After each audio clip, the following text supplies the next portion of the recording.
आता सुरू होत आहे देशातील सगळ्यात मोठा खटला आपकी अदालत रजत शर्मांसोबत.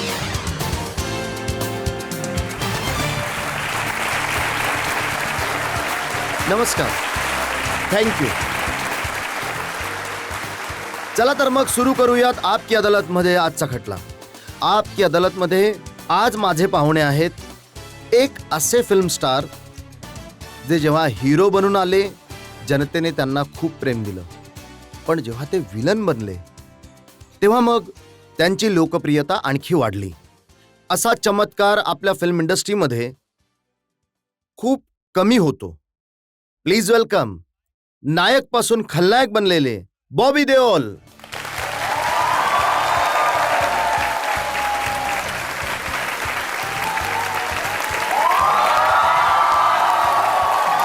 Thank you all.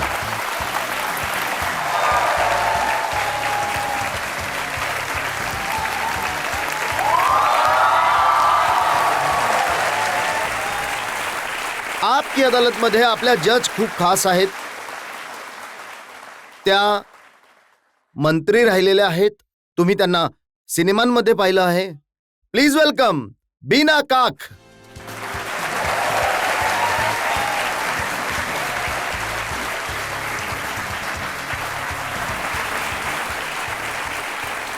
आजची अदालतची कारवाई सुरू करावी.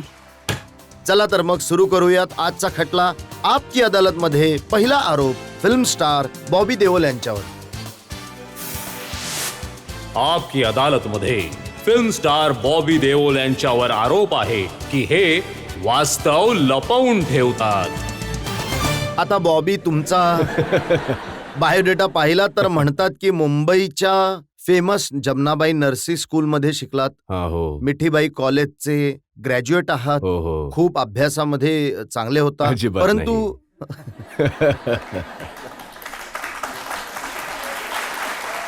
शाळेला जात नव्हतात आणि हट्ट करायचा शाळेत न जाण्यासाठी मार खावा हो सर, लागायचा. खूप व्हायचा. म्हणजे ऍक्च्युली मला शाळा लहानपणापासूनच आवडत नव्हती. आणि माझा प्रॉब्लेम हा होता की जेव्हा मी लहान होतो तेव्हा मी जास्त करून हिंदीमध्ये बोलायचो आणि ती शाळा इंग्लिश मीडियम होती. तर स्कूलमधून कंप्लेंट यायची आईकडे की तुमचा मुलगा जर हिंदीमध्ये बोलत असेल तर तुम्ही त्याला हिंदी मीडियममध्ये घाला. आणि जो ओरडा खावा लागला त्याच्यानंतर मी जे हिंदी विसरलो आणि इंग्लिश सुरू केलं की आता मी जास्त विचारसुद्धा इंग्लिशमध्ये करतो.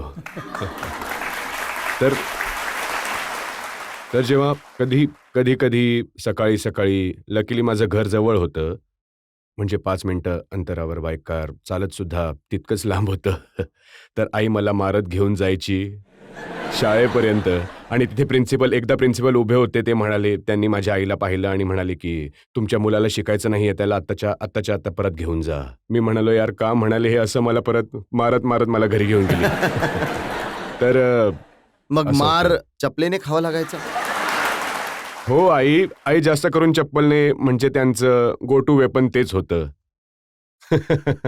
आणखी एक गोष्ट तुम्ही लपवली. तुमचं स्कूलमध्ये नाव विजय सिंग होतं, सिनेमांमध्ये बॉबी देओल होतं, पण बाबा तुम्हाला कद्दू म्हणायचे. हो पप्पा, ॲक्च्युली कसं आहे, जेव्हा मी लहान होतो तेव्हा मी खूप माझे गाल खूप गोल होते आणि मी थोडा गोल होतो. तर एकदा आम्ही पप्पा कायम ना जिथे कुठे आम्ही जायचो जमीन घ्यायचे आणि फार्मिंग करायचे. काशीपूरमध्ये होतो कदाचित फार्म त्यांनी घेतलं होतं, तर तिथे व्हेजिटेबल्स आले होते. तर मी एक असा मोठा गोल असा पाहिला. तर मी म्हणालो पप्पा हे काय आहे? तर म्हणाले कद्दू. तर तेव्हापासून माझं नाव त्यांनी कद्दू म्हणायला सुरुवात केलं मला. जेव्हा ते म्हणायचे मला वाईट नव्हतं वाटायचं, कारण ते प्रेमाने इतकं म्हणायचे कद्दू इकडे ये जरा. तर ॲक्च्युली माझ्या आईला माझं नाव त्यावेळी जेव्हा मी जन्माला होतो 1969मध्ये, तेव्हा पहिल्यांदा चंद्रावर माणूस पोहोचला होता. तर माझ्या आईला माझं नाव ठेवायचं होतं इंद्रनील. परंतु जेव्हा माझी काकू मला शाळेत घेऊन गेली आणि त्यांनी कदाचित माझ्या आजीने सांगितलं असेल, बीजीने, हे नाव आहे. तर जेव्हा मी पोहोचलो तर माझं नाव त्यांनी विजय केलं. तर माझं खरं नाव विजय सिंग देवल आहे. मग नंतर जेव्हा लक्षात आलं तेव्हा समजलं की दादा अजय आहेत, तर मी विजय आहे. माझी मोठी बहीण विजेता आहे आणि माझी त्यापेक्षा मोठी बहीण अजिता. तर आमची नावं तशी आहेत. हे सुद्धा खरं आहे का की जे कद्दूजी होते ते 20-20 ग्लास दूध प्यायचे? हो, मला दुधाची खूप आवड होती. मला तर म्हणजे असं होतं की सगळ्यात मोठा ग्लास कुठला मिळेल किचनमध्ये, त्यामध्ये मी दूध पिणार होतो. म्हणजे दूधच नाही, मी तर लस्सी सुद्धा प्यायचो, ज्यूस सुद्धा प्यायचो. मला खूप आवड होती या गोष्टींची. तर आय लव्हड इट. माझ्या भावाला आवड नव्हती अजिबात दूध पिण्याची. दादा तर म्हणजे दूध तर कधी मला ऐकण्यात यायचं की कुंडीत टाकायचे, पीत नसायचे. पण अच्छा, त्यांची बॉडी बघून वाटायचं की ते दूध तूप पिणारे असतील. खरंय? नाही, मोठे झाल्यावरती मग त्यांना सगळं दूध, लस्सी हे सगळं आवडायला लागलं जेव्हा लहान होते. परंतु एक आहे ना, आपल्या कल्चरमध्ये की दूध प्याल तर जास्त मजबूत व्हाल, उंच व्हाल, असं असतं. तर पण मी तुम्ही मजबूत तर नाही झालात. मी असं ऐकलंय की 14 वर्षांच्या वयापर्यंत तुम्ही वडिलांच्या खोलीमध्ये झोपायचात. हो.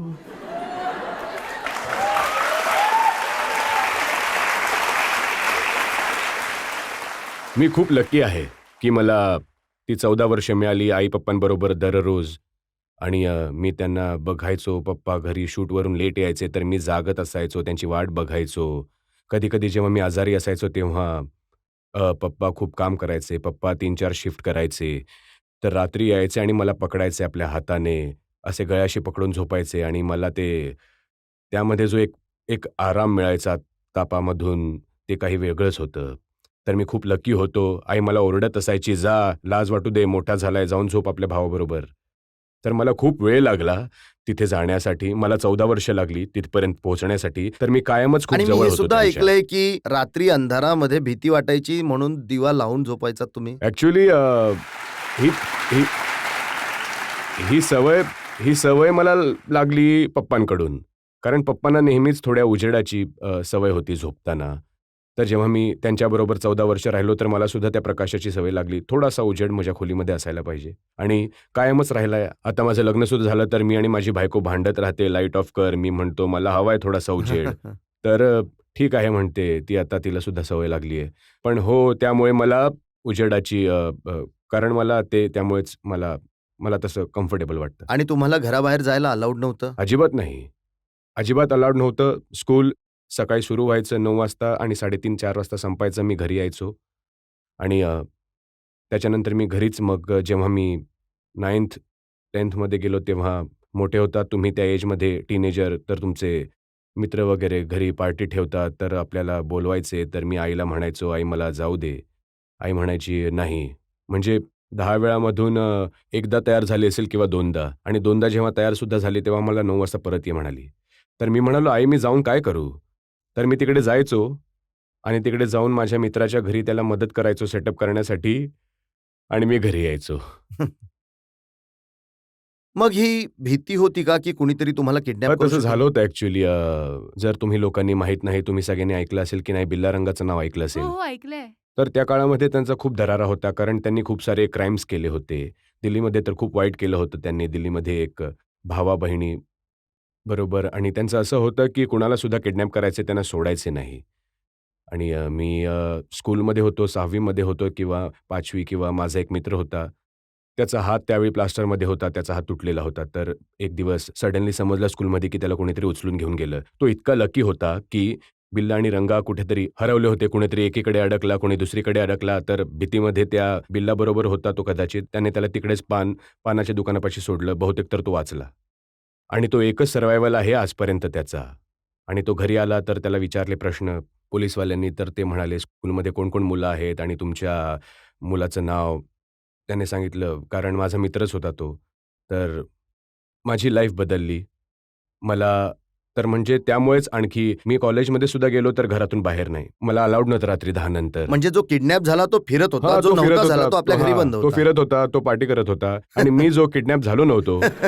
म्हणजे बिल्ला रंगाला हँग केलं, म्हणजे त्यांना डेथ पेनल्टी मिळाली, तर माझी लाईफ तशीच राहिली. पण ज्याला घरामध्ये बंद केलं गेलं, जो रात्री अंधाराला घाबरायचा, जो स्कूलमध्ये जात नसेल, त्याचे मित्र लिमिटेड झाले असतील. त्याने ॲक्टर बनण्याचा विचार कसा केला? मला अजून सुद्धा आठवतं, सेकंड स्टँडर्डमध्ये होतो किंवा फर्स्ट स्टँडर्डमध्ये सगळ्या मुलांना विचारलं, की तुम्हाला काय व्हायचं मोठं होऊन, कोण-कोण होणार? तर जेव्हा माझी पाळी आली, तर मी म्हणालो, मी हिरो होणार आहे. तर कदाचित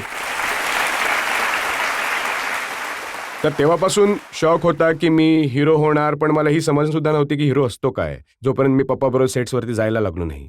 मग मी बघायला सुरू केलं, की पप्पा जेव्हा शूटिंगवरती असायचे आणि बाकी सगळे मोठे स्टार सुद्धा त्यांच्याबरोबर असायचे, की ज्या प्रकारे पब्लिक आणि लोक आणि त्यांचे फॅन्स त्यांना बघायचे, त्यांच्या डोळ्यामध्ये जे एक प्रेम होतं माझ्या पप्पांविषयी, ते मला बाकी ॲक्टरसाठी नाही दिसायचं. तर that is one of the biggest reason. माझी इच्छा होती की मी जेव्हा हिरो होईन तेव्हा मला सुद्धा माझे फॅन्स, माझे ऑडियन्सच्या डोळ्यांमध्ये ते मला प्रेम मिळावं.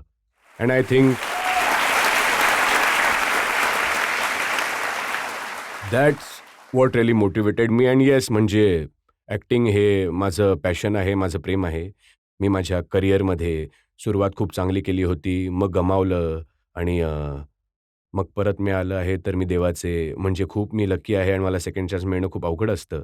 आणि आता मी जिद्दीने पेटलो आहे. मी इतका डिसिप्लिन झालो आहे की आता मला वाटतं की 30 वर्षांपूर्वी इतका डिसिप्लिन्ड असतो म्हणजे त्यावेळी लक्षात येत नव्हतं ही गोष्ट. हे बघा, बनवते बिघडवते तर ही जनताच. या पब्लिकला विचारूया त्यांच्या मनामध्ये काही प्रश्न असतील तर.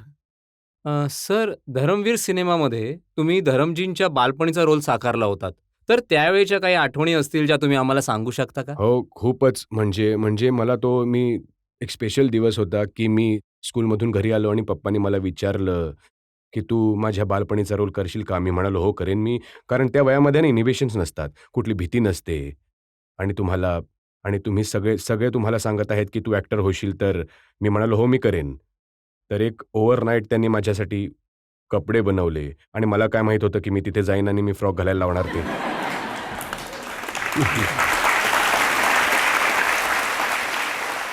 तर आता मला एम्बॅरेस तर नाही करायचं सगळ्यांना बोलून, परंतु मी 5-6 वर्षांचा होतो यार.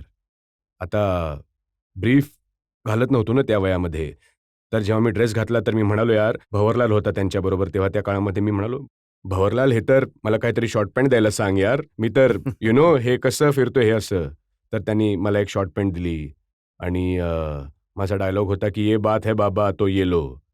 आणि तर मी गेलो तिकडे, तर मी हातोडी पाहिली, तर मी उचलायला गेलो, तर म्हणालो, "अरे, ही तर उचलतच नाहीये." तर म्हणाले, की "बाबा, तुमच्यासाठी ही छोटी बनवली आहे, खोटीवाली." तर मला खूप एम्बॅरेसमेंट झाली, की यार, मी ही खरी उचलू शकत नाही, मला खोटी दिली यांनी.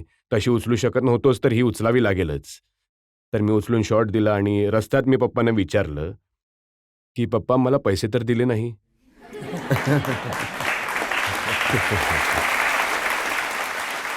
तर पप्पा म्हणाले, "हे घे."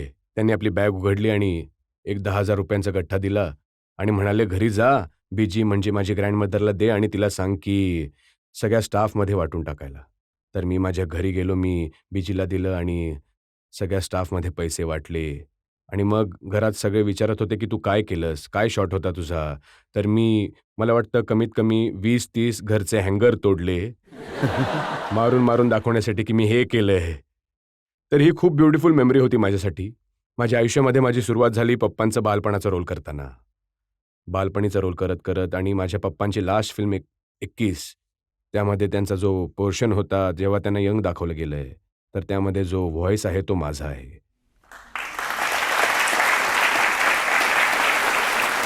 तर मी खूप लकी आहे, की मी एक भाग होऊ शकलो माझ्या पहिल्या सिनेमात वडिलांचं बालपण साकारताना आणि त्यांच्या शेवटच्या सिनेमामध्ये मी आपला आवाज दिला त्यांच्या कॅरेक्टरसाठी. तर ती सगळ्यात स्पेशल गोष्ट आहे माझ्यासाठी. इथे एका ब्रेकसाठी थांबूया आणि ब्रेक नंतर आप की अदालतमध्ये बॉबी देओल यांच्यावर आरोप आणि प्रश्नांचा आणखी एक भाग. जर तान्या माझ्या आयुष्यात नसती तर कदाचित मी इथे तुमच्याबरोबर बसून बोलू शकत नसतो. आय एम जस्ट मी कायमच म्हणत असतो की खूप ब्लेस्ड आहे मी. या घरामध्ये जन्माला आलो जिथे मला माझी आई मिळाली, माझे वडील मिळाले.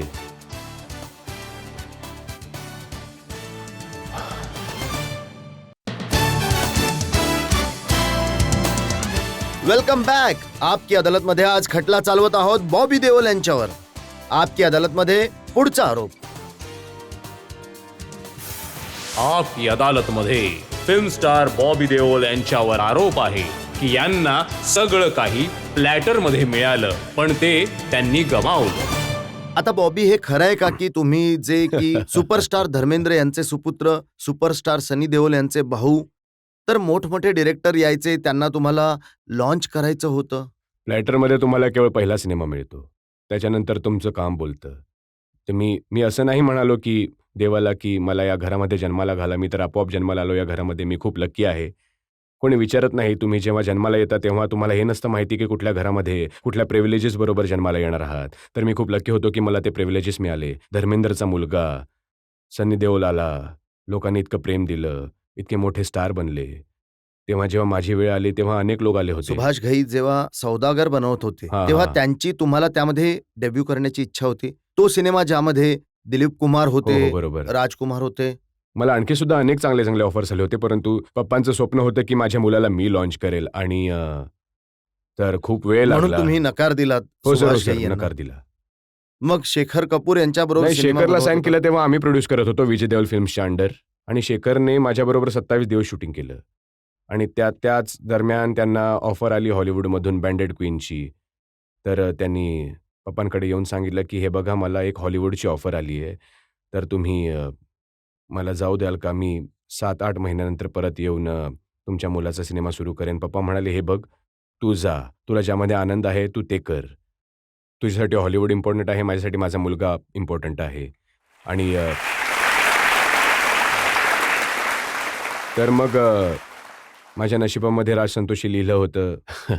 तर मग राजबरोबर मी पहिला सिनेमा केला आणि इट वॉज खूप मोठा प्रवास होता तो. 2-3 वर्ष लागली बनायला, परंतु त्या काळामध्ये तर सिनेमे 2-3 वर्षांमध्येच बनायचे. पण जेव्हा तो सिनेमा बनत होता राजकुमार संतोषी यांच्याजींबरोबर तुम्ही काम करत होता तेव्हा मोठे भाऊ कायम तुमच्याबरोबर एखाद्या सावलीसारखे असायचे. दादांनी आपलं स्वतःचं काम थांबवून सांभाळलं त्या प्रोडक्शनला. कोणी असं करत नाही. एक भाऊ दुसऱ्या भावासाठी आपलं काम सोडून इतकं म्हणजे संपूर्ण लक्ष माझ्या सिनेमावरती देणं. दादा म्हणजे नेहमी मी म्हणत असतो की ते माझ्या पप्पांसारखे आहेत मला. तर त्यांनी खूप म्हणजे आपलं काम सॅक्रिफाईस करून माझं काम बघितलं आणि फक्त इतकंच आहे की वेळ लागला. राजला वेळ लागायचा सिनेमा बनवायला. घायला सुद्धा वेळ लागला होता. तर बट पण तुम्हाला या गोष्टीची चिंता नव्हती का की तुम्ही पहिला सिनेमा करत आहात, राजकुमार संतोषी इतके मोठे डायरेक्टर आहेत, तुम्ही या गोष्टीवर अडून राहिलात की मी आपले सनग्लासेस घालणारच? हो, मी अडून राहिलो. मला हे बघा मी आज सुद्धा घालून आलो आहे गॉगल. माझ्या लाईफची जी काही माझी जी आवड आहे, जे मला काही आवडतं ते सगळं माझ्या वडिलांकडून मला आलंय. म्हणजे गॉगलची आवड. कारण जेव्हा मी पप्पांचे सिनेमा बघायचो तेव्हा फोटोग्राफ्स बघायचो तेव्हा पप्पांचे गॉगल मला खूप आवडायचे आणि जेव्हा मी त्यांच्या कबडमध्ये जायचो शोधण्यासाठी गॉगल कुठे आहे, कधी मिळायचंच नाही, तर मला काय माहीत शूटिंगमध्ये तुम्हाला कॉस्ट्युमच्या नुसार चष्मा दिला जातो. तर मी ठरवलं होतं की जेव्हा मी मोठा होईन तेव्हा मी गॉगल खरेदी करेन, कलेक्शन बनवेन. तर मी गॉगल घेतला त्यावेळी मी जे म्हणजे खूप मोठा इंटरेस्टिंग होता. तर मी राजला म्हणालो की आम्ही उटीमध्ये शूटिंग करत होतो, लव तुझे लव मैं करता हूँ. तर मी म्हणालो, राज हे मी घालतो. तर म्हणाला, नाही, नाही. तर मी म्हणालो, अरे यार! तर मग मी संतोष शिवनकडे गेलो. तो माझा चांगला मित्र बनला होता तोपर्यंत. मी संतोषला म्हणालो की आमचे सिनेमॅटोग्राफर होते. म्हणालो की मी घालू का हे? या बॉबी वेअर. तर त्यामुळे मी तो गॉगल घातला. मला काय माहीत होतं की जेव्हा तो लागेल सिनेमात तर लोक वेडे होतील गॉगल बघून. तीच आवडेल लोकांना. हो, म्हणजे थिंग्स जस्ट हॅपन. म्हणजे प्रत्येक वेळी तुम्ही काहीतरी करत असता.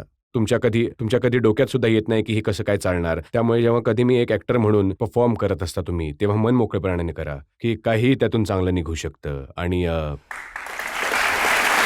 पण सनी यांची कायम इच्छा होती तुम्हाला मोठा स्टार बनवावं, त्या सिनेमामध्ये तुमची एंट्री जबरदस्त व्हावी, हो, सर. ग्रँड व्हावी. त्यासाठी त्यांना तुम्हाला घोड्यावरती येताना एंट्री द्यायची इच्छा होती नाही, त्यांची. काय झालं होतं, सिनेमा बनवून झाला होता आणि दादांना आणखी त्याला एन्हान्स करायचं होतं माझ्या इंट्रोडक्शनला.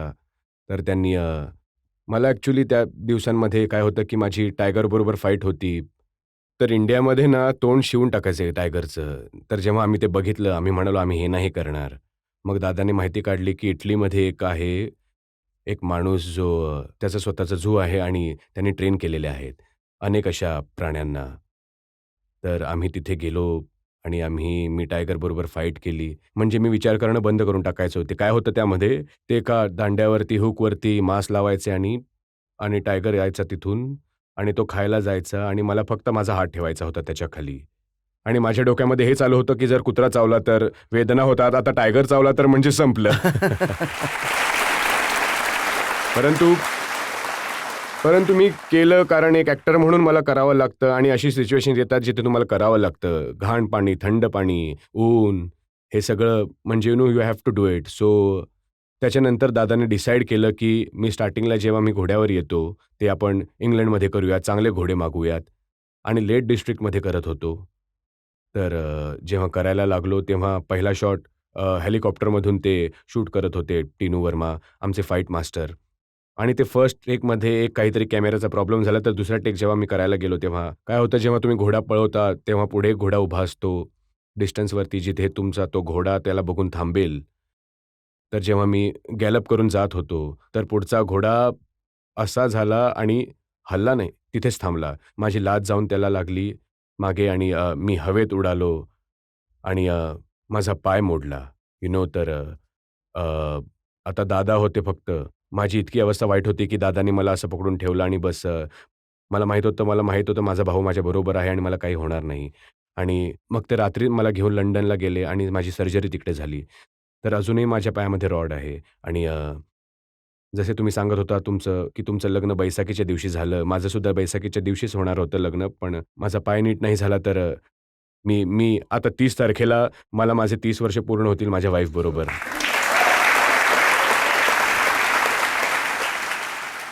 आणि मग तुमचे नखरे सुद्धा हळूहळू सुरू झाले. नखरे? हे जे गाणं आहे खूप फेमस झालं ना, दुनिया हसीनो का मेला और मेले में मैं अकेला. हो, हो. तर ते गाणं जेव्हा डान्स करत होता तेव्हा 6 वेळा पॅन्ट बदलली होती तुम्ही.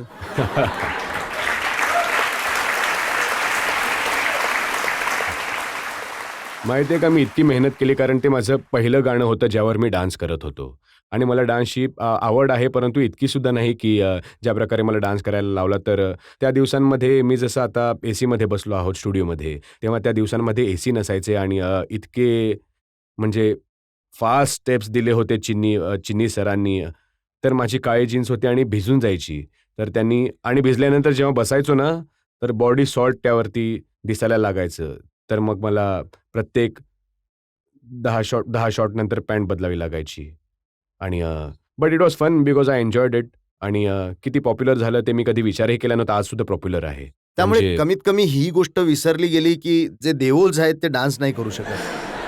हे बघा, माझ्या हिशोबाने हे ऑडियन्सचं म्हणणं आहे, परंतु ऑडियन्स जेव्हा दादा आणि पप्पा डान्स करतात ना, जास्त एन्जॉय करतात. कारण ज्या प्रकारे ते डान्स करतात, तर जास्त करून म्हणजे तुम्ही ऑडियन्समध्ये सुद्धा किती लोक इतक्या चांगल्या प्रकारे डान्स करत नाहीत, परंतु तुम्ही एन्जॉय करता तेव्हा करता. चिंता नाही करत की मी कसा डान्स करतोय. लाईफमध्ये तर असंच होतं. तर पप्पा आणि दादा तसेच होते. म्हणजे त्यांची स्टाईल युनिक स्टाईल होती. तर एक मनीषा कोइराला बरोबर तुमचा जो डान्स होता, ज्याची खूप चर्चा होते, क्रिटिसाइज करतात की एकाच जागी उभे राहून हो, तर तुम्ही. त्यावेळी तर माझा पाय ठीक नव्हता झाला आणि माझं सेकंड ऑपरेशन व्हायचं, म्हणजे असं समजलं की पायाचं हाड जोडलं नव्हतं जात.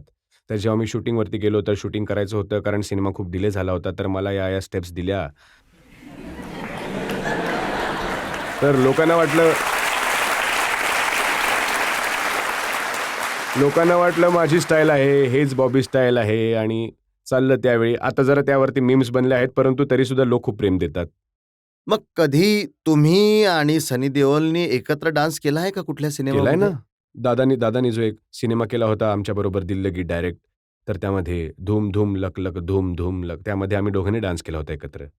तुमचे सुद्धा जेव्हा सिनेमे नाही चालले, त्यावेळी तुम्ही खूपच ड्रिंक करायला लागलात आणि हो. नशेमध्ये म्हणायचात की हे जग माझी साथ देत नाहीये, मला कोणी सिनेमा देत जेव्हा नाहीये. तुम्ही गिव्ह अप करता तेव्हा तुम्ही सेल्फ पिटीमध्ये जाता आणि एक नॉर्मल नेचर, ह्युमन नेचर आहे. तुम्हाला वाटतं की माझं जग संपलं आहे, मी इतका चांगला आहे, पण मी कुणाला आवडतच नाही आहे. मग ॲडिक्शन्स होतात काही तुम्हाला सिडेट करण्यासाठी आणि दारू. पप्पांना तर तशी आवड होती, इतकी आजपर्यंत होती म्हणजे दारूची आवड नव्हती तशी, परंतु दारू प्यायला लागले आणि दारू अशी गोष्ट आहे की तुम्ही प्यायला लागता, मग दारू तुम्हाला प्यायला लागते. हे खरं आहे आणि असं झालं माझ्याबरोबर. परंतु माझी वाईफ जी आहे, she is my spine, she is my backbone, she is my everything. आणि एक स्त्रीच हे सहन करू शकते की एक हसबंड कुठल्या परिस्थितीतून जात आहे. कधी माझ्या पर्सनॅलिटीमध्ये चेंज, कधी माझा राग, माझं इरिटेशन. जर तान्या माझ्या आयुष्यामध्ये नसती, तर कदाचित मी आज इथे तुमच्याबरोबर बसून बोलूसुद्धा शकलो नसतो. तर तानिया माझ्यासाठी उभी राहिली आणि तिने घर सांभाळलं. माझे जे खर्च करायची ती, कारण ती काम करायची तेव्हा. आणि मला ते फील नाही होऊ दिलं. मला कायम म्हणायची, की "तू असा विचार करतोस स्वतःबद्दल." परंतु विचार तुमच्यामध्ये तेव्हाच येतो, जेव्हा तुमच्या आतून एक आवाज येतो. आणि तो माझ्या आतून एक आवाज आला, जेव्हा माझी मुलं विचारायला लागली माझ्या बायकोला, की "पप्पा घरीच बसून असता, तुम्ही ऑफिसला रोज जाता." तेव्हा मला एकदम काहीतरी असं काहीतरी झालं आणि मी हे काय करतोय? कारण मुलं तुम्हाला बघून they look up to you and that's how I suddenly snapped out. I started really working on myself. तुम्हाला हे सुद्धा वाईट वाटलं की जसे इम्तियाज तुमचे मित्र होते त्यांनी जब वी मेट बनवला, तुम्हाला सोडून शाहिदला घेतलं? हो, ती गोष्ट झाली आता. आम्ही मित्रच आहोत, तेव्हा मला मन दुखावलं होतं माझं. कारण त्यावेळी मी त्या परिस्थितीतून जात होतो, जिथे मला असा सिनेमा हवा होता. आणि मला खूप कॉन्फिडन्स होता इम्तियाजवर. मी जेव्हा सोचाना था बनवत होता अभयसोबत, तर तेव्हा मी रफ कट बघितला. तर मी एकदम आय गॉट सो टेकन त्याच्या कामाने. मी इतका एक्सायटेड की चांगला डिरेक्टर आहे, याच्याबरोबर एकदा काम करायला पाहिजे. तर तिथून गोष्ट सुरू झाली, आपण बनवूया. परंतु जेव्हा तुमची मार्केटमध्ये पोझिशन चांगली नसते, तेव्हा कुणी तुम्हाला बॅकसुद्धा करत नाही. आणि इतका वेळ निघून गेला की ज्या लोकांना मी अप्रोच केलं होतं, त्याच लोकांनी, त्याच प्रोड्युसर्सनी इम्तियाजबद्दल जेव्हा मी बोललो, म्हणाले होते इम्तियाज महाग आहे. त्याच प्रोड्युसरने इम्तियाजला घेतलं. त्याच हिरोईनला जिच्याशी मी बोललो होतो, की तुम्ही हा सिनेमा कराल का? तर त्यांनी नकार दिला होता. तर असं झालं तर मन दुखावतंच ना. परंतु हे सगळं काय ना, या सगळ्या गोष्टी जेव्हा होतात ना, या तर होतच असतात. कुणाबरोबर कायम चांगलं होऊ शकत नाही आणि या गोष्टी सगळ्या जेव्हा मी परत एकदा स्वतःवर काम करायला सुरुवात केली, मी डिसाईड केलं, की धिस इज माय स्ट्रेंथ. ज्या दुःखामधून मी गेलो होतो आणि ज्या रागामधून मी गेलो आहे, ती आपली ताकद बनली पाहिजे. कारण तुम्ही फक्त त्यावर रडत नाही बसू शकत. त्यांनी मला एक चांगलं माणूस बनवलं, मला एक चांगला ॲक्टर बनवलं आणि मला वाटतं ही एक शिकवण होती आणि मी शिकलो या गोष्टींमधून आणि मला कोणावरच काही राग नाही, की त्यांनी माझ्याबरोबर असं काय-काय केलं होतं. राजेश खन्ना नेहमी सिनेमांबद्दल म्हणायचे, आज मैं हूं जहां कल वहां कोई और था, ये भी एक दौर है वो भी एक दौर था. हो, बरोबर आहे. जनतेमधून प्रश्न घेऊ शकतो? बॉबीजी, आत्ता तुम्ही तानियाबद्दल म्हणालात की त्या कायम तुमच्या सोबत उभ्या राहिल्या. आम्ही कुठेतरी वाचलं होतं की जेव्हा तुमचा वाईट काळ सुरू होता, तेव्हा त्या तुम्हाला खूप ओरडायच्या, बोलायच्या आणि इथवर की त्या एकटं सोडून गेल्या होत्या. या गोष्टीमध्ये काही सत्य आहे का? ते तर असं वाटतं मी जोक ऐकतोय. मी तेच तर म्हणतोय की स्त्रिया इतक्या स्ट्रॉंग असतात. आय थिंक पुरुष मसल वगैरे बनवतात, परंतु जे मन आणि जे डोकं स्ट्रॉंग असतं, जे देवाने त्यांना बनवलं असं आहे. आणि माझ्या वाईफने माझी साथ कधीच नाही सोडली. हो, घाबरवायची की जर मी दारू बंद नाही केली तर मी तुला सोडून जाईन वगैरे. इतकं घाबरवलं की प्रत्येक वेळी बोलली, पण सोडून नाही गेली तर मी पीतच राहिलो. परंतु असं कधी नाही झालं. तुमची जी बायको आहे ती तुमची स्टायलिंग करते? मला इतकी वाईट सवय आहे शॉपिंगची. मी तर रात्री झोप येत नाही तर मी ऑनलाईन शॉपिंग करत राहतो. माझी वाईफ तर मला म्हणते दुसऱ्या दिवशी, "हे बघ तुझं बिल किती आलं आहे." मी म्हणतोय, "हो माहिती आहे, सॉरी नाही करणार पुढच्या वेळी." मग तीच कपडे मला स्टाईल करते आणि मी म्हणतो, "बघ ओरडली होतीस तर स्टायलिंगचं सगळं क्रेडिट तुलाच तर मिळतंय. शॉपिंग मीच केली आहे." शी स्टाईल्स मी. म्हणजे इतकी माझी सवय बिघडली आहे आता की आता 30 वर्ष झाली मला समजत नाही मी कपडे काय घालू, जोपर्यंत ती म्हणत नाही की हे घाल, ते घाल. आज सुद्धा मी जे घालून आलो आहे, हे तानियाने चूज केलं आहे माझ्यासाठी. आणि माझी मुलं सुद्धा बिघडली आहेत. ती त्यांच्यासाठी सुद्धा करत असते. म्हणजे इतकं बिघडवलं आहे माझ्या वाईफने आम्हा तिघांना. एक मुलगा तर मी ऐकलंय की फोटोग्राफी करतो, तुमचे सगळे फोटोशूट तो करतो. तो खूप टॅलेंटेड आहे. त्याला ना कोविडच्या वेळी सगळे अडकले होते, तर त्याला सिनेमाची खूप आवड आहे. तर त्याने स्वतःला कसं एडिट करतात आणि फिल्म बनवणं कशी बनते फिल्म आणि त्याला एडिट कसं करतात, त्यानंतर कसा साउंड इफेक्ट टाकतात, डबिंग कसं करतात, त्यांनी स्वतःला शिकवलं. आणि हेच नाही, त्यांनी आपल्या फिजिकवर काम केलं. म्हणजे तो लहान होता, आता तो 21 वर्षांचा आहे. आणि मग त्याने डान्समध्ये म्हणजे इतका तो आमच्या लेव्हल्समध्ये आहे थोडंसं, परंतु त्याने स्वतःला ट्रेन केलं डान्समध्ये. YouTube व्हिडिओज बघून त्याने खूप मेहनत केली आहे. तर काय झालं, कोविडच्या नंतर तो अशा फेजमधून गेला की खूप लोकांबरोबर झालं की एक भीती असते आपल्या मनामध्ये मास्क काढण्याची वगैरे. तर त्यातून तो खूप गेला होता. तो खूप काळ असा होता. तर अविनाश गोवारीकर जो खूप चांगला मित्र आहे माझा, तो फायनली म्हणाला, तू मला याला सांभाळू दे, पाठव माझ्याकडे याला.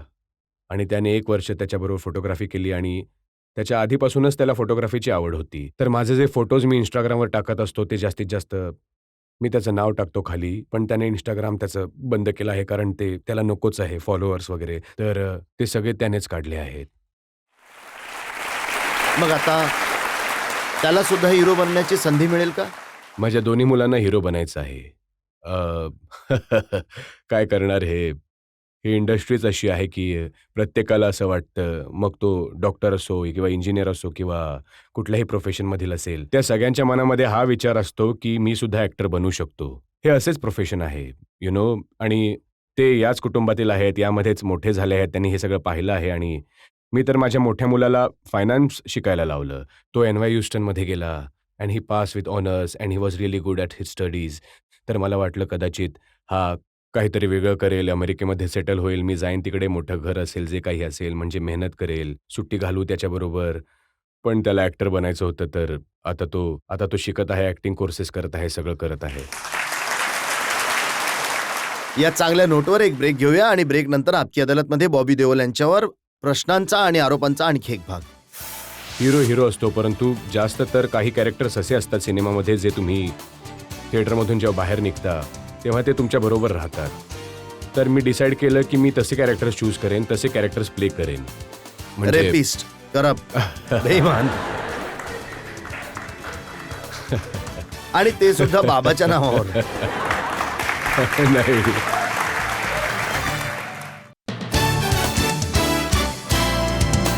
Welcome back. आपकी अदालतमध्ये आज खटला चालवत आहोत बॉबी देओल यांच्यावर. आपकी अदालतमध्ये पुढचा आरोप. आपकी अदालतमध्ये फिल्म स्टार बॉबी देओल यांच्यावर आरोप आहे की यांनी कुटुंबाची परंपरा मोडली. हे बघा, कुटुंबाची परंपरा होती. धर्मेंद्रजींनी कधीही विलनचा रोल नाही केला, निगेटिव्ह रोल नाही केले. सनीने कधीही निगेटिव्ह रोल नाही केला. पण तुम्ही विलन बनलात, निगेटिव्ह रोल केलात, बाबांनी राहिला. हा तो जपनाम. कसं आहे की मी जेव्हा वाईट काळातून बाहेर निघालो तेव्हा OTT प्लॅटफॉर्मने मला खूप मदत केली. मला माझ्या एकट्याचीच नाही तर किती ॲक्टर्स, टेक्निशियन्सना OTT प्लॅटफॉर्मवरती काम मिळालं आहे. आणि तोपर्यंत मी ठरवलं होतं की मी इतके सिनेमे बघितले आपल्या लाईफमध्ये. हिरो असतो, परंतु जास्त करून काही कॅरेक्टर्स असे असतात सिनेमामध्ये जे तुम्ही थिएटरमधून जेव्हा बाहेर निघता तेव्हा तुमच्याबरोबर राहतात. तर मी डिसाईड केलं की मी तसे कॅरेक्टर्स चूज करेन, मी तसे कॅरेक्टर्स प्ले करेन. म्हणजे रेपिस्ट, करप्ट, बेईमान आणि ते सुद्धा बाबाच्या नावावर. नाही.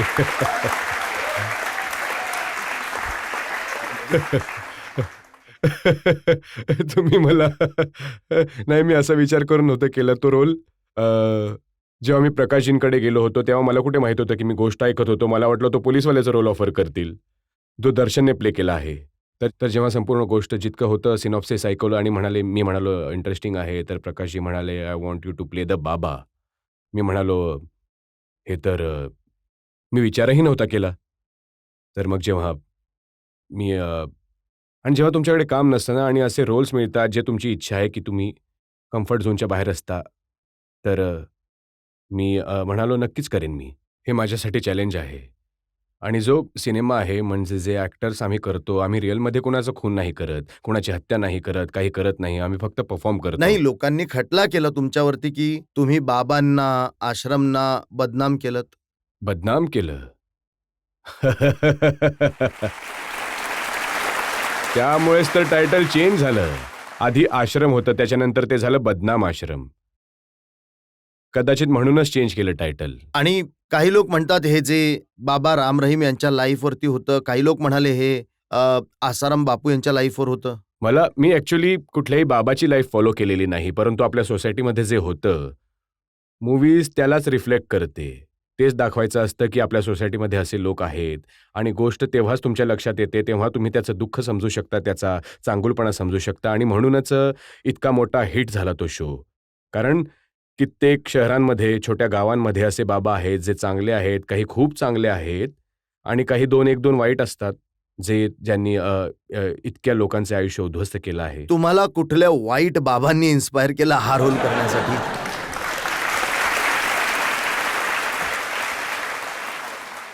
मी कधी ॲक्च्युली यूट्यूब जास्त बघत नाही. हे सगळं बघत नाही कोण काय करत आहे. मी खूप लांब राहतो या गोष्टींपासून. कारण आपलं जग एक वेगळ्या काळाकडे जात आहे. ज्या प्रकारे जात आहे माहीत नाही काय होणार आहे माणसांबरोबर. एकदम जी डेप्थ असायची माणसांमध्ये ती शॅलो होत आहे. सगळं मटेरियलिस्टिक होत आहे. तर मी या गोष्टींपासून लांब राहतो कारण ज्या वातावरणात माझा जन्म झाला आहे आणि ज्यामध्ये मी मोठा झालो आहे त्यामध्ये हे असं काही नव्हतं. तर मी कधी काही फॉलो नाही केलं असं मला आठवतंय सुद्धा जेव्हा प्रकाशजींकडे गेलो होतो. तर मी म्हणालो, प्रकाशजी मला सरळ म्हणाले, "काही बघू नकोस. कुठल्याही बाबाचा यूट्यूब व्हिडिओ बघू नकोस. केवळ इतकं डोक्यामध्ये ठेव, जेव्हा तू बोलतोस लोक ऐकतात." आणि मग मी तेच डोक्यामध्ये ठेवलं. कारण तुम्हाला वाटत होतं काहीतरी चुकीचं करतोय, कारण तुम्ही बाबांना नाही सांगितलं की तुम्ही हा रोल करताय, कारण आपल्या भावाला नाही सांगितलं की कुठला रोल जसं तुम्ही करताय. सुरुवातीला जेव्हा प्रश्न मला विचारला, आरोप जेव्हा लावला माझ्यावरती की परंपरा तोडली. माझे पप्पा आणि दादा ते लोकांना कशाप्रकारे आवडायचे आणि त्यांना कधीच निगेटिव्ह नव्हतं करायचं. पप्पांनी एकदा निगेटिव्ह केलं होतं एका सिनेमामध्ये इंद्रकुमारजींबरोबर, जिथे पप्पा त्यांना खूप प्रेम मिळालं होतं, परंतु ते एकदाच होतं. आणि परंतु मला ॲज अन ॲक्टर नव्हतं वाटत की सगळ्यांनी तेच फॉलो करावं, कारण माझ्यासाठी ते वर्क नव्हतं करत. कारण मी म्हणूनच ॲज अन ॲक्टर मला नोटीस व्हायचं होतं ॲक्टर म्हणून. कारण मला असं वाटतं की जेव्हा तुम्हाला एक ॲक्टर म्हणून ॲक्सेप्ट केलं जातं, तेव्हा तुमची इनिंग मोठी होते. तर हो, मला माहीत होतं मी पप्पा आणि दादांना सांगेन आणि आईला सांगेन की हा असा शो करत आहे मी, तर त्यांनी नक्कीच नकार दिला असता. हे तर सोडा, तुम्ही रात्री 2 वाजता सलमानचा फोन आला होता मला, की "बॉबी असं ऐकलं आहे की तू हा शो करतोयस." मी म्हणालो आणि मी त्याला प्रेमाने मामू म्हणतो. म्हणालो, "मामू नाही, ते तसं नाही आहे. याच्यावरती बेस्ड आहे." मी म्हणालो, "याच्यावरती काही नाही आहे. हे सगळ्या बाबांवरती बेस्ड आहे." तर मग अच्छा आहे म्हणाला, "ठीक आहे." तर आय पीपल मग यू नो जेव्हा धरमजींनी बघितला शो, तेव्हा कान ओढले? नाही, ॲक्चुअली पप्पा खूप कमी बघायला लागले होते गोष्टी, जेव्हा ते सगळं सिनेमा येऊ लागले. पण त्यांना फोन येऊ लागले. माझ्या आईला फोन येऊ लागले, त्यांच्या मैत्रिणींचे, की "आम्ही तुमच्या लहान मुलाची आश्रम बघितली. खूप चांगलं काम केलं आहे त्याने." मी म्हणालो, "चांगलं काम केलं आहे मी?"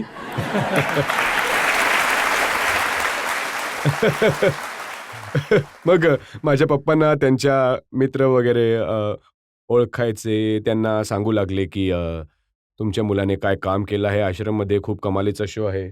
आणि मग माझ्या भावाला, दादाला फोन येऊ लागले त्यांच्या मित्रांचे, त्यांचे बेस्ट जे मित्र आहेत, त्यांचे मला बॉबीचा नंबर दे म्हणायला लागले, कॉल करायचा आहे. त्यांना सांगायचं की किती चांगलं काम केलं शोमध्ये. तर मला खूप छान वाटलं हे बघा, इव्हेंच्युअली एक ॲक्टर म्हणून तुम्हाला हवी असते तुमची स्वतःची individuality. You have to have your own way of looking at your profession. कारण आम्ही एकत्र राहिलो डेफिनेटली. पप्पा इतके मोठे सुपरस्टार आहेत, लेजंड आहेत पप्पा तर, आणि दादा इतके सुपरस्टार आहेत. तर त्यांचं ओझं असतं तुमच्यावरती. तर लोक असा विचार करतात की बॉबीसुद्धा तसेच रोल करेल. आणि मी खूप लकी आहे OTT प्लॅटफॉर्ममुळे मला की वेगळ्या पद्धतीचा रोल करायला मिळाला. जसं मी क्लास ऑफ 83 केला, मग मी आश्रम केलं, मग मी लव्ह हॉस्टेल केलं. लव्ह हॉस्टेलमध्ये सुद्धा निगेटिव्ह कॅरेक्टर होतं. मग मी बॅड्स ऑफ बॉलिवूड केली, जी इतकी मोठी हिट झाली. तर आज म्हणजे तुमचे वेलविशर आहेत सलमान खान, ते काय म्हणाले हा रोल पाहिल्यानंतर? नाही, ते खूप खुश होते.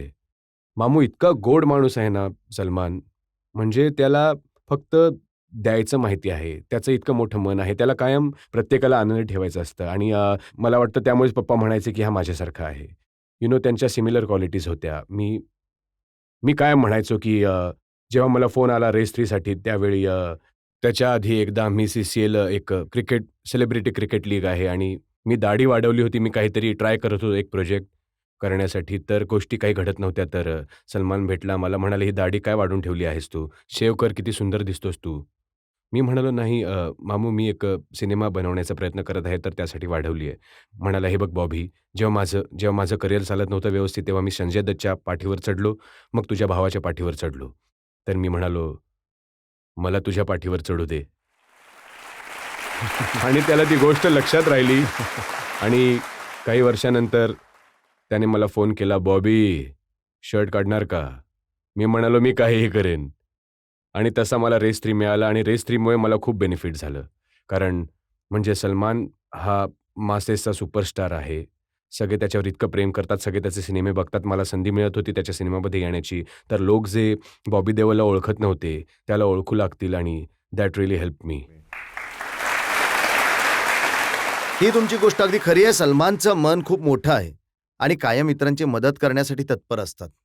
परंतु दाढीशी त्यांना प्रॉब्लेम होता. मी असं ऐकलंय तुमच्या मम्मीला सुद्धा दाढीशी प्रॉब्लेम आहे. हो, आईला तर आहेच ना. आईला तर कधीच असं वाटत नाही. ॲक्चुअली माझी ती म्हणते, "काळी कर जरा, पांढरी का ठेवली आहे? यू नो माझा मुलगा आहेस, तू सगळ्यात लहान आहेस, ही पांढरी का ठेवतोस तू?" मग मी आईला समजावत राहतो, की कॅरेक्टर असं आहे आणि मी ठेवावी लागते पांढरी दाढी. पण हा जो बाबा निरालाचा तुम्ही निगेटिव्ह रोल केला यामुळे खूप पॉप्युलॅरिटी मिळाली. यामुळे सुद्धा सिनेमांमध्ये निगेटिव्ह रोल मिळू लागले, ॲनिमलमध्ये. ॲक्चुअली मी जेव्हा ॲनिमलबद्दल विचार करतो, तेव्हा मला नाही वाटत निगेटिव्ह होतो मी. कारण मी एक ग्रे कॅरेक्टर होतो, जो ज्याच्या आयुष्यामध्ये त्यानं आपलं सगळं काही आपल्या ग्रँडफादरला आत्महत्या करताना पाहिलं आणि हे सगळं झालं. मोठी फॅमिली होती, त्यांना काढून बाहेर फेकले गेले. तर त्याच्या आतमध्ये तो एक राग होता, एक असं होतं की मी रिव्हेंज घेईन आणि त्यामुळे माझं कॅरेक्टर असं होतं. परंतु हो, जर तुम्ही व्हिज्युअली बघाल तर क्लायमॅक्समध्ये सुद्धा जेव्हा तुम्ही मला आणि रणबीरला लढताना बघता, तेव्हा तुम्हाला समजत नाही कोणाची साथ द्यावी. कारण दोघांची गोष्ट सारखीच आहे. आणि मी खूप लकी होतो. ते CCLमुळे मला तो रोल मिळाला. मी दाढी वाढवून ठेवली होती आणि तर संदीप रेड्डी वांगा आले मला भेटायला आणि मला दाखवलं. म्हणाले, "हे फोटोग्राफ बघा, बघा." ती CCLच्या वेळचे होते. तेव्हा माझी दाढी होती. तर मला म्हणतात, "हे मला एक्सप्रेशन हवेत, हा लूक हवा आहे." बघा दाढी कामी आली ना. रणबीरला वाईट नाही वाटलं का की तुम्ही त्यांना मारता, खाली पाडता आणि मग सिगारेट शिलगवता? मी सांगू, माझे 2 फेव्हरेट ॲक्टर्स आहेत. एक आहे रणबीर आणि एक आहे आलिया. आणि मी इतका आनंदी होतो. आधी तर मला संदीपबरोबर काम करायचं होतं आणि त्यावर रणवीर सिनेमामध्ये होता. तो इतका डाऊन टू अर्थ आहे, म्हणजे इतका मोठा स्टार असून सुद्धा जेव्हा तो सेटवरती असतो, तेव्हा असं वाटत नाही. तो सगळ्यांशी बसून बोलत असतो, सगळ्यांशी भेटत असतो आणि जर एखादा दुसरा ॲक्टर असता, जसं तुम्ही म्हणाला, की त्याच्या पाठीवरती येतो, तो त्याच वेळी ऑन द स्पॉट संदीपने डिसाईड केलं, की "बॉबी तू पंच करेल आणि त्याच्यावरती पडशील आणि तू सिगारेट पेटवशील." कोणी दुसरा ॲक्टर असता तर तयार नसता झाला. परंतु त्याच्यामध्ये इतका सेल्फ कॉन्फिडन्स आहे, एक ॲक्टर म्हणून, की जे डायरेक्टरला हवं असतं ते सिनेमासाठी गरजेचं आहे. त्यामुळे तो कधीच काही बोलला नाही. आणि ते ऑन द स्पॉट झालं. माझे फेव्हरेट आहेत रणबीर कपूर आणि आलिया. तर इतकं भेटणं वगैरे नाही होत, परंतु मी त्याला लहानपणापासून पाहिलंय. आलियाबद्दल सुद्धा मी सोशल मीडियावर पाहिलं की अल्फाच्या सेटवरती तुमचा वाद झाला, काहीतरी मतभेद झाले हां, आलियाशी. मला सुद्धा कोणीतरी मित्राने पाठवलं काहीतरी स्नॅपशॉट त्या गोष्टीचा. तर मला सुद्धा आश्चर्य वाटलं. मी म्हणालो, "हे काय लोक इतके म्हणजे काहीही लिहित असतात, काही बनवत असतात." तर माझा अल्फा सिनेमा जो आहे त्याच्यामध्ये मी आता रणवीरसोबत सिनेमा केला आणि मला जेव्हा समजलं, की मी आणखी एक ऑफर झाली मला सिनेमा आलियाबरोबर. मी म्हणालो, "हे काय होतंय माझ्याबरोबर?" दोन्ही माझे फेव्हरेट ॲक्टर्स दोघांबरोबर काम करायला मिळत आहे मला. तर इट वॉज सो नाईस. इतकी चांगली ॲक्ट्रेस आहे फर्स्ट ऑफ ऑल, इतकी प्रोफेशनल आहे, इतकं हार्डवर्क करते ती. तिला फाईट सिक्वेन्स करायचं, इतकं सगळं करायचं आणि ती एकदम प्रिपेअर्ड होती. तर मला समजलं नाही कोणी काय विचार करून हे लिहिलंय. आणि त्याच्यानंतर असं सुद्धा नाही, याच्यानंतर असंही म्हणाले, की बॉबी इतका निराश होता, की आदित्य चोप्राने त्याला आणखी एक सिनेमा ऑफर केला आहे.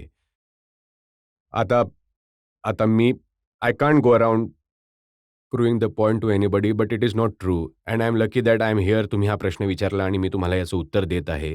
कारण हे काय आहे, की जास्त तर तुम्ही सगळे Instagramच्या प्रभावाखाली असता. त्यामध्ये 90% गोष्टी खऱ्या नसतात. त्या म्हणजे त्यामध्ये इतकं खरं असतं, परंतु इतकं काही खरं नसतंही. तेच असतं, परंतु आम्हा सगळ्यांना सवय आहे. आणि पण ही गोष्ट खरी आहे का की ॲनिमलमध्ये रोल केल्यानंतर तुमचं प्राण्यांवर इतकं प्रेम वाढलं की पुढच्या सिनेमाचं नाव बंदर ठेवलं? That was a good one. That was a good one. Rajatji, that was a good one.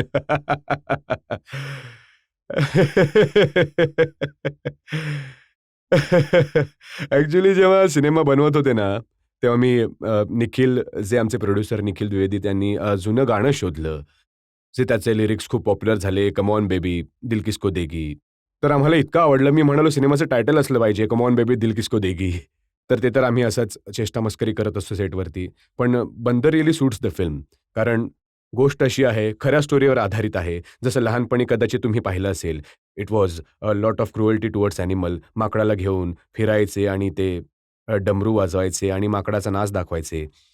तर मदारी जे आहे, तर ते गोष्ट तशीच आहे. माणसाबरोबर असंच होत आहे, की लाईफ त्याला नाचवत आहे, अडकलेला आहे तो आणि हे खूप चॅलेंजिंग होतं माझ्यासाठी कारण मी कायम जे कॅरेक्टर्स प्ले केले आहेत, ते लार्जर दॅन लाईफ केलेत. तर तुम्ही इतके कंडिशन होताना larger than life character play करण्यासाठी, की जेव्हा तुम्हाला एखादं रिअल कॅरेक्टर प्ले करावं लागतं इन द सेन्स नॉर्मल जसे तुम्ही बोलत आहात, मी बोलत आहे. खूप अवघड असतं. म्हणजे तर हा एक निगेटिव्ह रोल आहे का? यामध्ये खलनायक आहात तुम्ही? नाही असं काही नाहीये. असं काही नाहीये. तो प्रमोद तो थोडासा लोकांना थोडासा कन्फ्यूज करतो. नाही, नाही. सवय झाली आहे तुम्हाला विलन बघण्याची. आणि इथे मी इतका प्रयत्न करत आहे, की मी थोडे पॉझिटिव्ह रोल्स मला मिळावे, परंतु आपण तर आपल्या इंडस्ट्रीमध्ये एकदा तुमची इमेज बनली, तर सगळे तुम्हाला त्याच रोलमध्ये बघतात. ते त्याच रूपामध्ये बघायचं असतं त्यांना. जनतेला विचारूया कोणत्या रूपामध्ये बघायचं आहे? आम्ही सोशल मीडियावरती तुमचे खूप मीम्स पाहिले जे खूप व्हायरल झाले. Lord Bobby, DJ Bobby. तर तुम्ही आम्हाला या मागची गोष्ट सांगू शकता का? सुरुवातीला थोडासा ट्रोल झालो होतो मी. कारण आम्ही लोक जेव्हा काम नसतं तेव्हा इव्हेंटला बोलवतात, थोडेसे पैसे मिळतात वगैरे. ठीक आहे. तर मी एक दिल्लीमध्ये इव्हेंट होता, तर मी गेलो. एक नाईट क्लब होता, तर ते म्हणाले, की तुम्ही कन्सोलच्या मागे जाऊन उभे राहा. लोकांना वाटेल, की तुम्ही म्युझिक प्ले करत आहात आणि तुम्ही निघून जा. म्हटलं ठीक आहे. तर मी गेलो आणि ऑब्व्हियसली बॉबी देओल आहे, तर माझे बॉबी देओलचे गाणे वाजवतील. लोकसुद्धा आहेत, तर बॉबी देओल आला, तर बॉबी देओलची गाणी वाजतील. आणि मी डी-जे नाही अजिबातच. माझे इतके फॅन्स आहेत, म्हणजे इतकं प्रेम देतात आमच्या फॅमिलीला. त्यांनी हे सगळं ट्रोलिंग बरोबर उभे राहिले आणि त्याच्या अगेन्स्ट गेले आणि त्यांनी सगळ्यांना म्हणजे त्यांना जाणीव करून दिली, की बॉबी हा नेमका काय आहे आणि तिथूनच माझं नाव कदाचित लॉर्ड बनलं.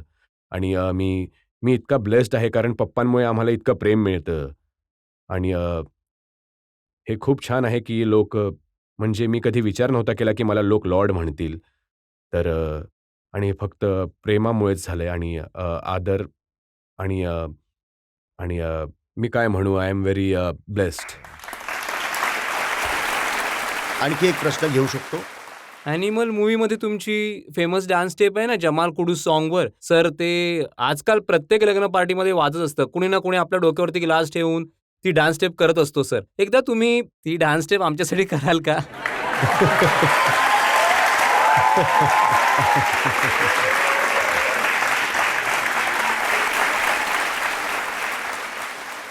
आता मी डान्स कुठून करणार? मला फक्त इतकंच म्हणायचं आहे, की त्या गाण्याबद्दल की कसा झाला तो डान्स. आता माझा सिक्वेन्स आहे, माझं लग्न होणार आहे आणि मी तिथे खूप आनंदी आहे आणि म्युझिक वाजतं आणि मी डान्स करतो आणि संदीपने कुठला कोरिओग्राफर नव्हता आणला. ते म्हणाले, "तू डान्स कर बॉबी." मी म्हणालो, "यार, मी आजपर्यंत कोरिओग्राफरशिवाय डान्स नाही करू शकत मी कधी." तर जेव्हा मी डान्स करायला सुरू केलं, तर त्याने कट केलं आणि म्हणाला, की "तू बॉबी देओल वाटत आहेस." मी म्हणालो, "आणखी काय वाटणार?" तर सौरभ सचदेवा जे माझे ब्रदर प्ले करतायत सिनेमामध्ये, तर ते म्हणाले, की "चल तू डान्स करून दाखव मला. तू कसा करतो ते डान्स मला दाखव." तर मी म्हणालो, "चल ठीक आहे, याची स्टाईल वेगळी आहे, याला फॉलो करूया." तर माझ्या हातामध्ये ग्लास होता, तिथे त्या शॉटमध्ये. तर मी म्हणालो, "यार." एकदमच माझ्या डोक्यामध्ये आलं, की जेव्हा मी पंजाबला जायचो उन्हाळ्याच्या सुट्टीमध्ये, थंडीच्या सुट्टीमध्ये, पप्पांबरोबर मैफिल जमायची, तर सगळे तिथे प्यायचे आणि प्यायल्यानंतर सगळे पंजाबचे पुरुष लोक अल्फा बनायचे. आणि डोक्यावरती बॉटल ठेवायचे, ग्लास ठेवायचे. तर मी म्हणालो, "चला मी ग्लास ठेवून बघतो कसं वाटतं ते." आता मला काय माहीत, की ते इतकं पॉप्युलर होईल म्हणजे संदीपला इतकं आवडलं, की त्याने शूट केलं तसं आणि अशा प्रकारे शूट केलं. It became like viral thing म्हणजे म्हणजे जेव्हा मी बाहेर जाऊ लागलो, मुलं मला ओळखत आहेत. मी म्हणालो, "यार ही तर अडल्ट फिल्म होती. लहान मुलं कशी ओळखतात मला?" नंतर मग सो नंतर समजलं, की त्यांनी रील्स पाहिल्या आहेत त्याच्या आणि त्याच्यामुळे ते इतकं इतकं पॉप्युलर झालं. तर आय वॉज व्हेरी हॅपी, की लहान मुलं सुद्धा मला ओळखत आहेत आता. मग आम्ही अपेक्षा करू का, की लहान मुलं बंदर बघायला जातील? नाही, नाही. ती सुद्धा अडल्ट फिल्म आहे. तर अजूनही सेन्सरमध्ये आहे आणि अडल्टच असेल. कारण त्याचा सब्जेक्टच असा आहे. आणि पण हे खूप इंटरेस्टिंग होतं, खूप चॅलेंजिंग होतं आणि जेव्हा मी तो सिनेमा करत होतो, आम्ही 12-13 तास शूट केलं दररोज आणि 27 दिवस, 26 दिवसांमध्ये सिनेमा संपवला. माझ्यासाठी तर एक वर्कशॉपसारखं होतं, ॲक्टिंग वर्कशॉप.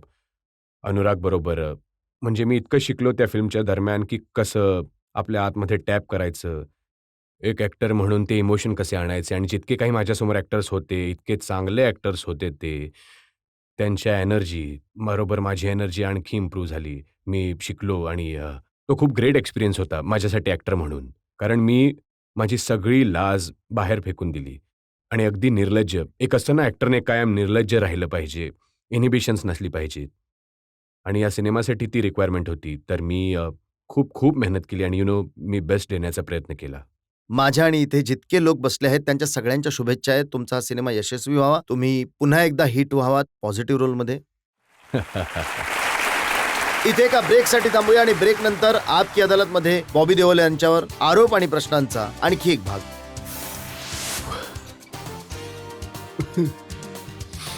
तुमचे सेंटिमेंट्स मी समजू शकतो, संपूर्ण जगाला समजतं आणि कदाचित असे भाऊ जगात कमी बघायला मिळतात जे आपल्या वडिलांवर इतकं प्रेम करतात. नाही,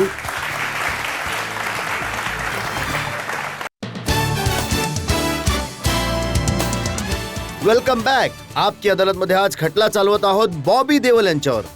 आपकी अदालतमध्ये पुढचा आरोप.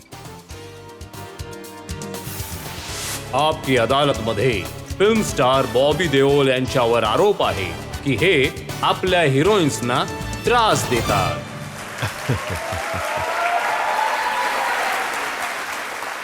हे बघा, तसे तर तुम्ही इतके सोबर दिसता, हो सर, वाटत नाही कुणाला त्रास द्याल असं. हो सर. पण पहिल्या फिल्म पासून ज्यामध्ये ट्विंकल खन्ना तुमच्या बरोबर होत्या, त्या प्रत्येक छोट्या छोट्या गोष्टींवर त्यांच्याशी भांडायचात. हो, ॲक्च्युली आम्ही दोघे लहान होतो त्यावेळी आणि मी सॉरी पण मला पोटाचा प्रॉब्लेम असायचा लहानपणापासून. तर मी माझ्या पोटाचंच कौतुक सांगत असायचो की आज हे झालं, आज ते झालं, आज नाही झालं, कदाचित होईल आज. तर ती चिडायची आणि आता त्याच कुणी गोष्टीवरती- पोटी साफ करण्याबद्दल बोलत असेल तर चिडतीलच ना. नाही, पण तुम्ही विचार करा, हे तर म्हणजे मला टेन्शन तर असायचं ना की सकाळी जर तुम्ही घरातून निघालात आणि तुम्ही आनंदी नसाल तर पूर्ण दिवस तुमचा वाईट जातो.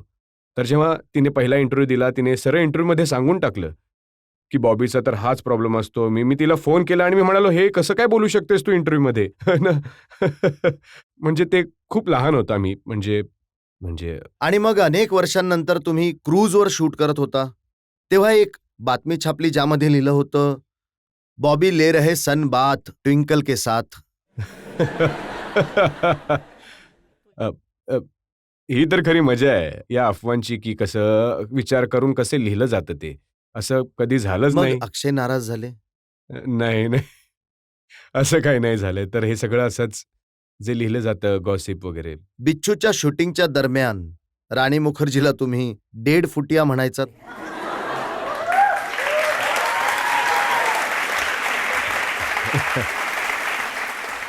राणी माझी खूप चांगली मैत्रीण आहे आणि ॲक्च्युली आमची मैत्री सुरू झाली बिच्छूपासून. कारण आम्ही एक गाणं करत होतो आणि आम्ही एक पाण्यावरती राफ्टवरती होतो आणि हवा चालू होती. तर राणी म्हणाली, "मी अशीच उभी राहीन, माझ्या चेहऱ्यावरती हवा येईल, माझे केस असे होतील." आणि माझ्या फेसवरती मागून केस असे होत होते. मी म्हणालो, "नाही, आपण साईडवेज उभे राहू, म्हणजे दोघांचे केस एका बाजूला जातील." ती तयार नव्हती होत, मी पण तयार नव्हतो होत, तर भांडण झालं. आणि एकदाच भांडलो, त्यानंतर मग आमची मैत्री इतकी चांगली झाली, म्हणजे थ्रू आउट द फिल्म तिची आई, पप्पा आणि सगळे शूटिंगवरती यायचे, घरून मासे, ती बंगाली आहे, तर जेवण इतकं टेस्टी आणायचे. अँड इतकी मजा आली तिच्याबरोबर काम करून. 2 सिनेमे केले, बादल, बिच्छू दोन्ही मोठे हिट झाले आणि शी इज वंडरफुल पर्सन. आणि प्रीती झिंटाला प्रीतम सिंग म्हणायचात तुम्ही. मी तिला प्रीतम सिंग म्हणायचो कारण तिच्याबरोबर मी सोल्जर केला होता आणि ॲक्च्युली मी प्रीतीला आधीपासून ओळखायचो, कारण मी पार्टी खूप करायचो आणि माझा सिनेमा थांबला होता तेव्हा मी नेहमी रात्री फिरायला घेऊन जायचो. पप्पांची व्हॅन, पप्पा जेव्हा आउटडोअर शूटिंगला जायचे तेव्हा पप्पांची व्हॅन मी घेऊन फिरायचो माझ्या मित्रांबरोबर. मग त्या मित्रांचे कुणीतरी मित्र असायचे, तर प्रीती मैत्रिणीची कुणीतरी मैत्रीण होती. अशी आमची भेट झाली. ॲक्च्युली इंस्टाग्रामवर लिहिलं होतं की माझं नाव प्रीतम सिंग नाही आहे, कुठेतरी ते इंटरनेटवर तिचं खरं नाव आलं, प्रीतम सिंग आहे. मला इतकं हसू आलं. She is also wonderful. I am so happy for her. ती आता शी इज डुईंग सो. आता आई झाली आहे, 2 मुलं आहेत आणि काही दिवसांपूर्वीच आम्ही डिनरला गेलो होतो, मी आणि तान्या, आणि खूप छान वाटलं त्यांना भेटून. आणखी एक तुमची को स्टार मोठी हिरोईन होती त्यावेळी, मनीषा कोयराला गुप्तची गोष्ट आहे, तेव्हा तुम्ही इंटिमेट सीन करण्यासाठी नकार दिला होता. ॲक्च्युली असं काही तुम्ही झालं म्हणाला होता नव्हतं. त्यांच्या तोंडातून दुर्गंधी येते. हो, माझ्या लक्षात आहे. कोडाईकनालमध्ये शूटिंग करत होतो आणि थंडी होती आणि तिथे एक फिरत होता ते चणे, गरम चणे, कांदा, टोमॅटो टाकून असं ना, ते खूप टेस्टी असतं. तर ती खूप आवडीने खात होती आणि माझा पूर्ण सीन होता जिथे ती येऊन माझ्या गाण्यामध्ये येऊन चेन कापते. तर मी त्या कांद्याच्या वासाने मला एक्सप्रेशन देता येत नव्हते. तर मी म्हणालो, हिचा सूड कसा घेऊ? तर एक सीन होता कॉलेजच्या आतमध्ये जिथे तिचा भाऊ का कोणीतरी मला मारायला येतो. नवीन ॲक्टर होता. तर मी त्याला म्हणालो, की "तू कांदा खा, तुझी ॲक्टिंग इम्प्रूव्ह होईल." त्याला इतका कांदा खाऊ घातला, इतका कांदा खाऊ घातला, की मी आणि जेव्हा तो शॉट दिला, मनुष्याला काहीच फरक नाही पडला. तर ते होतं त्या एजमध्ये मॅच्युअर असतो आपण. तर हां, ते होतं तसं. बस बाकी काही नाही. आता पब्लिकमधून 1-2 प्रश्न घेऊ शकतो? Hello sir. हॅलो. सर, आम्ही अनेक मनोरंजक किस्से ऐकले आहेत, की कधी-कधी जेव्हा धर्मेंद्रजींना राग यायचा, तेव्हा ते फॅन्सची धुलाई सुद्धा करायचे. तर तुम्हाला कधी फॅन्सवर इतका राग आलाय का, की त्यांची धुलाई केली किंवा एखादी मजेशीर गोष्ट आठवते तुम्हाला? पप्पा एक असे माणूस होते, की कोणी त्यांना काही चुकीचं बोललं तर कधी सहन नव्हते करू शकत.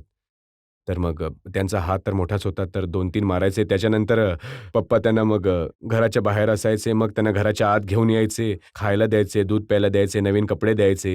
हं. ते तसेच होते. माझ्याबरोबर मला तर वाईट वाटायचं कधी कोणाला मारलं तर. मी कधीच कसं नव्हतो. म्हणजे मी लहानपणापासून पाहिलंय, की मला गरज लागलीच नाही कोणावर हात उचलायची आणि मला आवडत सुद्धा नाही ते. तर मी कधी असं केलं नाही. धरमजींच्या आयुष्यावर जर एखादा सिनेमा बनला तर तुमच्यामध्ये सगळ्यात चांगला कलाकार कोण आहे जो त्यांचा रोल साकारू शकेल? एकतर तुम्ही, सनीजी किंवा दुसरं कोणी? कोणीच नाही. असं?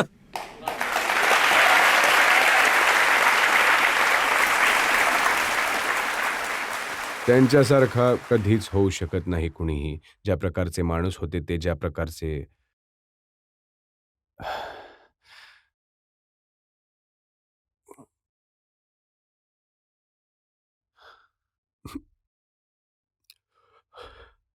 बॉबी, सगळे लोक त्यांच्यावर प्रेम करायचे आणि तुमची आणि सनीची तर गोष्टच वेगळी आहे. आणि मी सनीला बघितलं, की कायम ते त्यांच्या मागे भिंतीप्रमाणे उभे राहिले. जेव्हा ते आपकी अदालतमध्ये आले होते, तेव्हा सुद्धा सनी त्यांच्यासोबत हो, होते. तेच इथे बसले होते साईडला. तर मी कायम म्हणत असतो, की आय एम व्हेरी ब्लेस्ड, की मी अशा घरी जन्माला आलो जिथे मला माझी आई मिळाली आणि माझे बाबा मिळाले.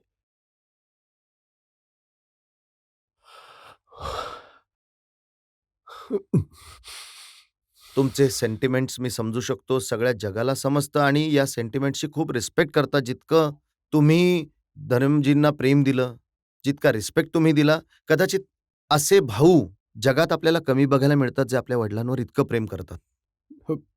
नाही,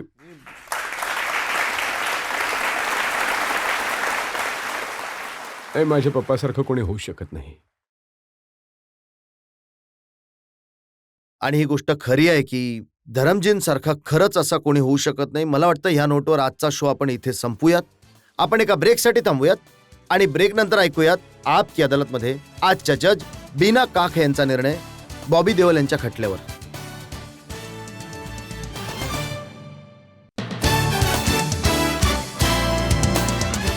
वेलकम बॅक. आपकी अदालतमध्ये आज आपण खटला चालवला फिल्म स्टार बॉबी देओल यांच्यावर. आपण त्यांना विचारलं त्यांच्या आयुष्याबद्दल, त्यांच्या हिरोईन्सबद्दल, त्यांच्या सुपरहिट होण्याबद्दल आणि त्यांचे सिनेमे फ्लॉप होण्याबद्दल, त्यांचे नायकापासून खलनायक बनण्याबद्दल. आता वेळ आहे आपकी अदालतमध्ये आजच्या जज बीना काख यांच्या निर्णयाची.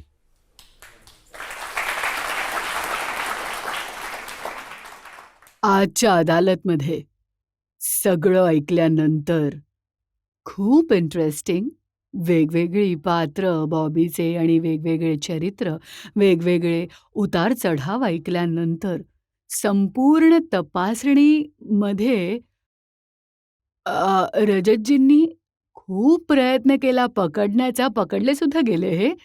तर बॉबी, मार दिया जाए कि छोड़ दिया जाए? बोल तेरे साथ क्या सुलूक किया जाए? आता हे तुमच्या हातामध्ये आहे, जे तुम्ही म्हणाल. नाही, ज्या कंपॅशनने, ज्या प्रेमाने आणि ज्या निरागसपणे बॉबी ने उत्तरं दिली आणि जे संगोपन बॉबीचे सनी आणि भावा बहिणींचं झालंय ते सगळं आम्हाला माहिती आहे. तर माझं तर रजतजी आज हेच म्हणणं आहे की बॉबी, ज्या काही छोट्या-मोठ्या चुका झाल्या ते तर ठीक आहे, परंतु आपला हा निरागसपणा, आपल्या या कॉम्पॅशनला, आपल्या या फॅमिली व्हॅल्यूजना कायम ठेवा आणि येणाऱ्या पिढीला एन्करेज करत राहा. तुमचे सिनेमे, रजतजींनी जसं सांगितलं की सिनेमे मिळणं कमी झालं होतं, परंतु निगेटिव्ह पात्र केल्यानंतर परत सिनेमे बनायला लागलाय, तर मी त्यांना कधीतरी फोनसुद्धा करते तेव्हा हॅलोच्या ऐवजी म्हणतातच जपनाम. तर मोठी छाप सोडली आहे आणि खूप टॅलेंटेड मुलगा आहे. आणि शेवटी हे सुद्धा म्हणायचं आहे की आपलं कौतुक ऐकून जास्त आनंदी होऊ नका. मनामध्ये गर्व निर्माण होतो. देव करो तुमच्यामध्ये कधीच कुठला गर्व निर्माण होऊ नये. असेच पुढे जा आणि आजच्या या अदालतमध्ये बॉबी देओलला, विजय सिंगला निर्दोषपणे मुक्त केलं जातंय. थँक्यू. मला वाटतं धरमजींना आपलं सगळ्यात मोठं ट्रिब्यूट हेच असेल की बॉबी देओल, सनी देओल अशाच प्रकारे काम करत राहतील, देशातील जनतेला एंटरटेन करत राहावं आणि तुम्हा सर्वांचं प्रेम त्यांच्यावर असंच राहावं. आजचा शो इथेच संपूयात. पुढच्या आठवड्यात तुमच्याशी पुन्हा भेट होईल एका नवीन व्यक्तिमत्वाबरोबर. तोपर्यंत नमस्कार.